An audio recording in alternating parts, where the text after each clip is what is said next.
प्रभु यीशु मसीह के मधुर एवं प्रिय नाम में आप सबको को शालोम। आज के मनन के लिए जो मैंने पाठ लिया है वो है एलिया भविष्यवक्ता का स्वर्गारोहण और विश्वासियों का स्वर्गारोहण।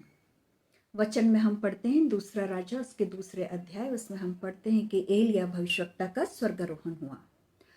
स्वर्गारोहण के समय एलीशा जो एलिया का सेवक था वो उसके साथ साथ था और वो अपने स्वामी को बिल्कुल भी नहीं छोड़ता था। दोनों जन चल के गिलगाल को आते हैं और गिलगाल में एलीशा को एलिया कहते हैं कि परमेश्वर मुझे बेतेल को भेजते हैं, तू यहीं ठहर जा। एलीशा ने कहा कि नहीं, यहोवा के और तेरे जीवन की शपथ में तुझे नहीं छोड़ने का। और फिर वे बेतेल को आते हैं। बेतेल में भी यही बात एलीशा से कहते हैं कि मुझे परमेश्वर यहोवा अब यरीहो को भेजते हैं और वहाँ पर भी उससे कहते हैं कि तू यहीं रुक जा। तो एलीशा ने कहा कि नहीं, यहोवा की और तेरे जीवन की शपथ कि मैं तुझे नहीं छोड़ने का। और फिर उसके बाद वे यरीहो को आते हैं और वहाँ पर भी ऐसा ही होता है कि एलिया एलीशा से कहता है कि यहोवा मुझे अब यरदन को भेजता है, तू यहीं ठहर जा। परंतु एलिया को एलीशा ने जवाब दिया कि यहोवा के और तेरे जीवन की शपथ कि मैं तुझे नहीं छोड़ने का। प्रियो, तीनों जगह पर एलीशा ने अपना फोकस एलिया पर रखा और उसने एलिया को बिल्कुल भी नहीं छोड़ा। और हम पढ़ते हैं गिलगाल में, बेतेल में और यरीहो में, तीनों जगह वहाँ पर जो भविष्यवक्ताओं के चेले थे उन लोगों ने एलीशा से पूछा भी, क्या तुझे मालूम है कि तेरे स्वामी को आज तेरा परमेश्वर यहोवा तुझसे अलग करने का है, उठा लेने पर है? उसने कहा हाँ मुझे मालूम है, तुम शांत रहो, तुम चुप रहो। प्रियो, उसने अपना फोकस भटकने नहीं दिया। उसने अपनी दृष्टि एलिया पर लगाई, उसने अपने आप को समर्पित करा और वो लोगों की, दूसरे लोगों की बातों में नहीं आया। आइए अब हम देखते हैं पहली जगह जहां पर कि वे गिलगाल को गए। गिलगाल एक वो जगह है जहां पर कि सारे इजरायली लोगों ने यरदन नदी को पार करने के बाद यरीहो की पूर्वी सीमा पर डेरे डाले थे। उस जगह का नाम गिलगाल है।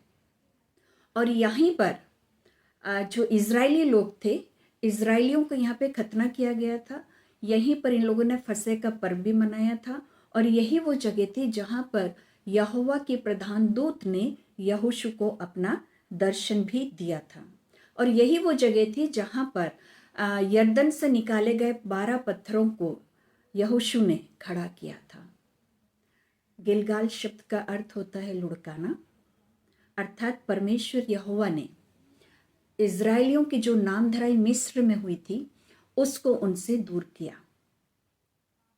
प्रियो, आज हमारा परमेश्वर यहोवा भी हमारी नामधराई को दूर करने जा रहा है। हमारा परमेश्वर ने हमारी नामधराई को दूर कर दिया है। उसने हमारे सारे पाप और अधर्म को क्षमा कर दिया है और हमें अपनी संतान बना लिया है। हम परमेश्वर पिता को इस बात के लिए धन्यवाद दें कि प्रभु ने हमारे जीवनों से हमारी नामधराई को दूर करा है, हमें क्षमा किया और अपना बेटा और अपनी बेटी हमें बना लिया है। फिर हम देखते हैं कि वो बेतेल को गए। प्रियो, बेतेल वो जगह है जहां पर परमेश्वर यहोवा ने याकूब को 2 बार दर्शन दिए। एक बार तो तब दिए थे जब वो याकूब एसाव से डर के भाग रहा था और तब परमेश्वर यहोवा ने उसे दर्शन दिया था और वहां उससे वाचा बांधी थी और उसे आशीषित किया था। और दूसरी बार तब जब वो लौट रहा था, तब परमेश्वर यहोवा ने उससे कहा, उठ और बेतेल को जा, अपने मध्य में से पराये देवताओं को निकालो, अपने आप को शुद्ध करो। सो याकूब ने पूरे इजरायलियों के बीच में इस बात को बोली। उन लोगों ने अपने बीच में से सारे पराये देवताओं को हटा दिया, अपने आप को शुद्ध किया, अपने वस्त्रों को बदले और उसके बाद वे लोग सब कहाँ आए? बेतेल को आए। और जब वे बेतेल में आते हैं तब परमेश्वर यहोवा याकूब को दूसरी बार दर्शन देता है और यहाँ उसका नवीनीकरण हो जाता है। यहाँ पर परमेश्वर यहोवा उससे कहता है, अब तेरा नाम याकूब नहीं होगा परंतु तेरा नाम क्या होगा? अब इज़राइल होगा। यहाँ इजरायलियों का शुद्धिकरण होता है, मन परिवर्तन होता है, नवीनीकरण होता है। परमेश्वर यहोवा उनसे वाचा को बांधता है, अपनी आत्मिक प्रतिज्ञाओं को परमेश्वर उनके साथ बांधकर उन्हें आशीषित और अनुग्रहित करता है। और जो बेतेल शब्द है इसका अर्थ होता है ईश्वर का भवन। प्रियो, जब परमेश्वर हमें अपने बेटे और बेटियां बना लेते हैं तब हमारे शरीरों को परमेश्वर अपना पवित्र आत्मा का मंदिर बनाना चाहते हैं। आइए हम अपने आप को शुद्ध करें, अपने मनों का नवीनीकरण करें और परमेश्वर पिता की पवित्र आत्मा को अपने देह में आने के लिए इनवाइट करें। अपने शरीरों को हम पवित्र आत्मा का मंदिर बना लें ताकि परमेश्वर हमें उन आशीषों से भर दे जो आशीषें परमेश्वर ने हम सबों के जीवनों के लिए रखी हुई है। फिर हम देखते हैं तीसरी जगह होती है यरीहो। यरीहो वो जगह थी जब सारे इजरायलियों ने यरदन नदी को पार करके गिलगाल में डेरे डाले थे। उसके बाद उन लोगों ने वो पहली जगह थी जिसको उन लोगों ने जीता था। और हम जानते हैं किस प्रकार से उन लोगों ने जीता था। अर्थात परमेश्वर यहोवा ने शत्रुओं पर विजय प्राप्त कराई इजरायलियों को, अपनी प्रजा को। प्रियो, आज हमारा परमेश्वर यहोवा भी हमारे साथ है। जब हम अपने आप को प्रभु को सौंप देते हैं, प्रभु की उपस्थिति में चलते हैं, तब हमारा परमेश्वर भी हमारे शत्रुओं को हम पर विजय नहीं होने देता, बल्कि हमें अपने शत्रुओं पर विजयी बनाता है। वह हमारे शत्रुओं को हमारे मार्गों से हटा देता है और हमारे लिए एक सरल सीधा मार्ग को बनाता है ताकि हम प्रभु के मार्गों पे चल के उन कार्यों को कर सके जो परमेश्वर हमसे चाहते हैं। प्रियो, उसके बाद हम देखते हैं कि एलिया और एलीशा दोनों परमेश्वर की उपस्थिति में चलते हुए यरदन के तट पर आते हैं। वहां तक तो आ गए, पर एलिया का भी स्वर्गारोहण हुआ नहीं है। अर्थात उन्हें यरदन नदी को पार करना है, पर यरदन नदी एलिया के स्वर्गारोहण में रुकावट आ गई। सो एलिया ने क्या करा? एलिया ने अपनी चादर को लपेटा और पानी पर मारा, और पानी जो था, नर्मदा नदी का जो पानी था, वो 2 भागों में बट गया और वे बीच में से होके निकल जाते हैं। सूखी भूमि पर से होके यरदन नदी को पार करते हैं और यरदन के दूसरे तट पर चले जाते हैं। प्रियो, हमारे जीवनों में भी ऐसा हो सकता है। जब पर हम परमेश्वर के पास आ गए हैं और हम परमेश्वर के साथ अपनी संगति को बना रहे हैं, तब हमारे जीवनों में रुकावटें आ सकती है। सो हमें क्या करना है? हमें परमेश्वर के साथ विनती और प्रार्थना करना है, विश्वास में दृढ़ बने रहना है और प्रभु से कहना है, प्रभु इन रुकावटों को तू ही निकाल ताकि मैं तेरे साथ अपनी संगति को और भी अच्छे से कर सकूं। और फिर हमारे सामने से परमेश्वर यहोवा उन रुकावटों को हटा देगा। हम भी यरदन के दूसरी तरफ चले जाएंगे, अर्थात हम अपना संबंध परमेश्वर के साथ और गहराई से बनाने लगेंगे। यरदन नदी के पार जब वे दोनों पहुंच गए, तब एलिया ने एलीशा से पूछा कि इससे पहले कि मैं स्वर्ग में उठा लिया जाऊं, मुझसे मांग, तू क्या चाहता कि मैं तेरे लिए करूं? सो एलीशा ने कहा कि मुझे तेरी आत्मा का दुगना भाग मिले, अर्थात दुगनी आत्मा मुझे तुझसे प्राप्त हो। एलिया ने कहा कि तूने कठिन बात मांगी, फिर भी यदि तू मेरे को स्वर्ग में जाते हुए देख लेगा तो तेरे लिए हो जाएगा। और हम देखते हैं कि जब एलिया और एलीशा दोनों बातचीत कर रहे थे, तभी अग्निमय रथ और अग्निमय घोड़े आए और एलिया को उठाया और स्वर्ग में लेके गए और उन दोनों को अलग अलग किया। और एलिया की जो चादर थी वो ऊपर से नीचे गिरती है और फिर एलीशा उस चादर को उठा लेता है और परमेश्वर की सामर्थ उसके ऊपर आ जाती है और फिर वो जाता है कि अपने लोगों के बीच में कार्यों को करे, प्रभु के कार्यों को करे। परंतु उसके सामने बड़ी रुकावट है, उसके सामने फिर से यरदन नदी है। अब एलीशा ने क्या करा? उसी चादर को, जो एलिया की चादर थी, उसको पानी पे मारता है। पानी 2 भागों में बांट जाता है और एलीशा उसके बीच में से होके जाता है और फिर परमेश्वर के कार्यों को वो करने लगता है और एक सफल भविष्यवक्ता वो रहता है। प्रियो, उसने दुगनी आत्मा क्यों मांगी? एलिया ने उसे तैयार किया था कि वो एलिया के बाद उसका उत्तराधिकारी होके एक परमेश्वर का भविष्यवक्ता बन के कार्यों को करे। और जो पुत्र होता है, हम वचन में पढ़ते हैं कि जो जेठा पुत्र होता है उसे पिता की संपत्ति का दुगना भाग मिलता है। सो क्योंकि एलीशा अब एलिया का पुत्र हो गया था, उसका उत्तराधिकारी था, सो उसने वहां पे दुगनी आत्मा को मांगा और वो परमेश्वर पिता ने उसे दिया भी।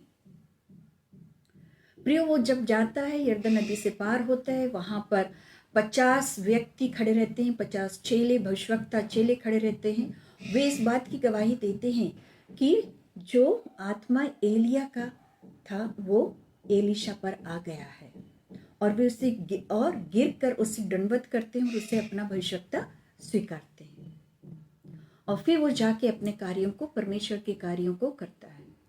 प्रियो, हमारा प्रभु यीशु मसीह भी स्वर्गारोहण से पहले अपने विश्वासियों से कहते हैं कि जब सहायक अर्थात पवित्र आत्मा आएगा तब वे तुम्हें सारी बातें बताएगा, जो कुछ मैंने कहा है वो तुम्हें बताएगा और सिखाएगा। सो प्रियो, हम प्रभु यीशु मसीह से विनती और प्रार्थना करें कि प्रभु तेरा पवित्र आत्मा हमें दे, ताकि हम अपने बुलाए जाने को, चुन लिए जाने को समझें और हम उन कार्यों को करें जो प्रभु यीशु मसीह चाहते हैं कि हमको करना है हमारे जीवनों से। जब प्रभु यीशु मसीह स्वर्गारोहण के लिए से पहले अपने लोगों के बीच में खड़े थे, तब वहाँ पे भी प्रभु यीशु मसीह ने कहा कि पवित्र आत्मा आएगा, तुम्हें बताएगा, सब कुछ बताएगा, और तुम जाके पृथ्वी के छोर तक मेरे गवाह ठहरोगे। और ये बोलने के बाद प्रभु यीशु मसीह का स्वर्गारोहण हो गया और लोग प्रभु को स्वर्ग पे जाते हुए देख रहे थे। और जब वे देख रहे थे तभी 2 स्वर्गदूत आए और उन्होंने उन व्यक्तियों से कहा कि यही यीशु जो अभी स्वर्ग में उठा लिया गया है, ये फिर से आने वाला है। सो प्रियो, हम जानते हैं कि हमारा प्रभु यीशु मसीह दोबारा आने वाला है और हम विश्वासियों का स्वर्गारोहण होने वाला है। सो क्या हम तैयार हैं स्वर्गारोहण के लिए? हम उस दिन को, हम उस घड़ी को नहीं जानते जब प्रभु आएगा, क्योंकि जैसे पूरब से बिजली चमक के पश्चिम की ओर जाती है, वैसे ही प्रभु का आगमन भी होगा। और जब प्रभु का आगमन होगा तब हम जो बचे हुए रहेंगे वे प्रभु के साथ बादलों में उठा लिए जाएंगे, ताकि प्रभु के साथ सदैव रहें। हम हवा में उठा लिए जाएंगे ताकि प्रभु के साथ सदा रहें, अर्थात हम प्रभु में स्वर्ग, प्रभु के साथ, प्रभु यीशु मसीह के साथ स्वर्ग में सदा रहें। सो हम विश्वासियों का भी स्वर्गारोहण होना है। क्या हम विश्वासी लोग इस बात को जानते हैं? हाँ, हम जानते हैं कि जब प्रभु यीशु मसीह का दोबारा आगमन होगा, विश्वासी लोग प्रभु के साथ बादलों में उठा लिए जाएंगे, हवा में उठा लिए जाएंगे। पर क्या हम तैयार हैं? प्रश्न ये है, क्या हम तैयार हैं? सो प्रियो, हम अपने आप को तैयार करें, प्रभु यीशु मसीह की पवित्र आत्मा की अगुवाई में अपने आप को तैयार करें कि पवित्र आत्मा हमारा देह पवित्र आत्मा का मंदिर बनने पाए और इसमें पवित्र आत्मा ठहरे, हमें प्रभु के वचनों को सिखाए, प्रभु की अगुवाई में बढ़ाए और हम प्रभु के साथ अपनी संगति को दिन प्रतिदिन मजबूत करते चले जाएं, ताकि परमेश्वर की सामर्थ हमारे जीवनों में कार्य को करने पाए, हमारे जीवनों में आश्चर्य कर्म होने पाए, हमारे द्वारा प्रभु के आश्चर्य कर्म होने पाए और लोगों को भी हम प्रभु के देह में मिलाने पाए, प्रभु की संगति में हम लेके आने पाए। प्रियो, हमारे को प्रभु यीशु मसीह चाहते हैं, हमसे चाहते हैं कि हम प्रभु के दोबारा आगमन से पहले अपने आप को तैयार करें। सो प्रियो, आइए हम अपने आप को तैयार करें कि हम भी प्रभु के साथ हवा में उठा लिए जाएं, बादलों में उठा लिए जाएं। आइए हम प्रार्थना करें। पवित्र पवित्र पवित्र सेनाओं के परमेश्वर यहोवा, सुंदर वचन के लिए तेरा धन्यवाद देते हैं प्रभु। तूने हमारी नाम धराई को हटाया है, हमारे पाप और अपराधों को हमारे पर से हटाया है प्रभु, हमारे देह को अपने पवित्र आत्मा का मंदिर बनाया है प्रभु, हमारे शत्रुओं पर हमें विजय दिलाई है प्रभु। तूने अपनी दुगनी सामर्थ से हमें भरा है पिता परमेश्वर। तेरी पवित्र आत्मा हमारे जीवनों में कार्यों को करती है प्रभु। हमने अपनी बुलाहट को समझा है प्रभु, हम उसके अनुसार अपने कार्यों को करने पाते हैं प्रभु। हम तेरा धन्यवाद देते हैं। तो हमारा राजाओं का राजा है प्रभु का प्रभु, हमें तैयार कर प्रभु तेरे दोबारा आगमन के लिए, ताकि प्रभु जी जैसे एलिया का स्वर्गारोहण हुआ, जैसे आप स्वर्ग में उठा लिए गए, वैसे हम विश्वासी लोग भी प्रभु तेरे साथ तेरे दोबारा आगमन के समय उठा लिए जाने पाए प्रभु, और स्वर्ग में सदा तेरे साथ राज्य करने पाए। इस प्रार्थना को हम मांग लेते हैं उद्धारकर्ता प्रभु यीशु मसीह के पवित्र और मीठे नाम में सुनिए, ग्रहण करिए और आशीष दीजिए। आमीन, आमीन और आमीन। Shalom shalom shalom. परमेश्वर इन वचनों के द्वारा हम सबको आशीषित करें। आमीन।